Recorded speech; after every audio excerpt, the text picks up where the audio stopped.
Hello friends, कैसे हैं आप सब लोग। मैं आज एक बुक शेयर करना चाहूँगी आप सबसे। जैसा आप कवर में देख रहे हैं, इस बुक का नाम है जीवात्मा जगत के नियम, the law of the spirit world, जो कि खुर्शीद भावनगरी जी की लिखी हुई है, जो कि एक ऑटो हैंड रिटन बुक है, जो कि उनके दो बच्चे रतु और विस्पी जी के थ्रू लिखवाई गई है, जिनकी एक एक्सीडेंट में मौत हो गई थी। एक्सीडेंट में मौत होने के बाद ये दोनों दाम्पत्य बहुत ही दुखी हुआ करते थे अपने बच्चे से बिछड़ने के लिए।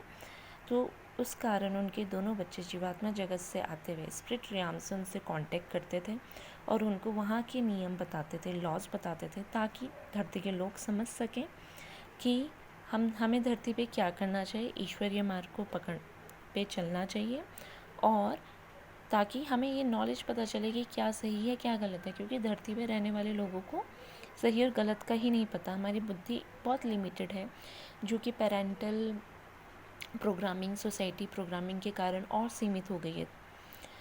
मैं ये बुक से इसलिए शेयर करना चाहती हूँ ताकि आप सब जितने भी लोग स्पिरिचुअलिटी में भरोसा रखते हैं, उनको थोड़ा मार्गदर्शन मिल सके। और अगर आपको ये बुक अच्छी लगती है तो आप प्लीज़ इसे पढ़िए, इसमें बहुत सारे नॉलेज हैं। इस बुक में ट्विन फ्लेम्स के बारे में भी बताया गया है कि जुड़वाएं आत्मा सच में एग्जिस्ट करती हैं, एंड कितना परेशानी होती है एक दूसरी आत्मा को, अपनी निम्नतर आत्मा को एसेंट करने में। जैसे आप सब देखते हैं ना कि सप्रेशन फेज आता है, फिर एक आत्मा को अपने आप में इनर वर्क करना पड़ता है, अपने आप को स्पिरिचुअली एसेंट करना पड़ता है, उससे दूसरी आत्मा की भी अवेकनिंग शुरू होती है। और जब वो दोनों ही एक ही लेवल पे स्पिरिचुअली एसेंट होते हैं तो वो हमेशा हमेशा के लिए साथ रहते हैं। तो आज मैं इसी बुक से आपको जुड़वा आत्माओं के बारे में थोड़ा सा पढ़ के सुनाऊंगी, ताकि आपको पता लगे कि ये कोई जो कंसेप्ट है ये गलत नहीं है। जुड़वा आत्मा है। जीवात्मा जगत अपने प्रियजनों को उच्चतर की ओर ले जाने के लिए उत्सुक रहती हैं। वे हमेशा इस बात की कड़ी कोशिश करती हैं कि अपने प्रियजनों को वे गलत राह पर कभी न चलने की प्रेरणा दे सकें, ताकि उन्हें कष्ट ना भोगने पड़े। प्रत्येक आत्मा की एक जुड़वा आत्मा होती है। बड़ी मुश्किल हो जाती है जब एक जुड़वा आत्मा उच्चतर पर और दूसरी निम्नतर पर हो। जो आत्मा उच्चतर पर होती है उसे अपनी जुड़वा के समान स्तर तक पहुंचने की प्रतीक्षा करनी होती है। इस कारण जीवात्मा जगत में उच्च स्तर पर स्थित आत्मा को धरती पर रहने वाले निम्न स्तर पर स्थित आत्मा को प्रोत्साहित करना पड़ता है।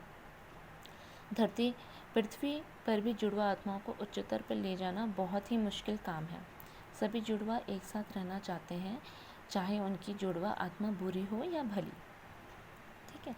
अब देखिए, पृथ्वी के जो लोग अपने अवचेतन मन को सुप्त कर जाने देते हैं, अपने जीवात्मक मार्गदर्शन द्वारा भेजे गए संकेतों के अनुसार चलने से इनकार कर देते हैं, वे जीवात्मा के लिए वास्तव में समस्या बन जाते हैं।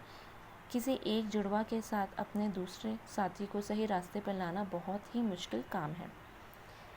अब देखिए, लास्ट में लिखा हुआ है, अपने साथी के लिए इंतज़ार करने वाली जुड़वा आत्मा की इच्छा इतनी प्रबल और सच्ची होती है कि वह अपने साथी की मदद करने के लिए पृथ्वी पर जन्म लेती है। वो फिर से जन्म ले लेती है। ठीक है। कभी कभी तो वे सफल होती हैं, लेकिन ज़्यादातर किस्सों में वे निम्नतर पर गिर जाती हैं, और इस तरह जीवात्मा जगत और पृथ्वी गतिमान रहते हैं। तो कई बार क्या होता है, क्योंकि जब हम धरती पे आते हैं तो सब कुछ भूल के आते हैं, तो जो अपने पार्टनर को एसेंट करने के लिए आई थी, कई बार वो भी धरती की इतनी माया में पड़ के नीचे गिर जाती हैं। ठीक है। तो आप यहाँ पर लिखा हुआ है, देखिए लास्ट में, यदि पृथ्वी के लोग हमारे सहयोग करें तो हमारे उन सब संदेश भेजने और उनकी मदद करना बहुत आसान हो जाएगा। इसके बजाय वे गप हाँकते हैं कि यह सब कुछ बकवास है, धोखा है, इससे लोगों की मदद होने के बदले उनका नुकसान होता है। इसलिए हमें अपने संकेत भेजने के लिए कड़ी मेहनत करनी पड़ती है और वर्षों तक हमें इन लोगों के पीछे भागना पड़ता है, ताकि वे सही रास्ते पर आ सकें। हमारी इतनी कोशिश के बाद भी आत्माएं अपनी धारणाएं नहीं बदलती हैं। वे हमारी बात नहीं सुनती हैं और अपनी बुरी राह पर चलती रहती हैं।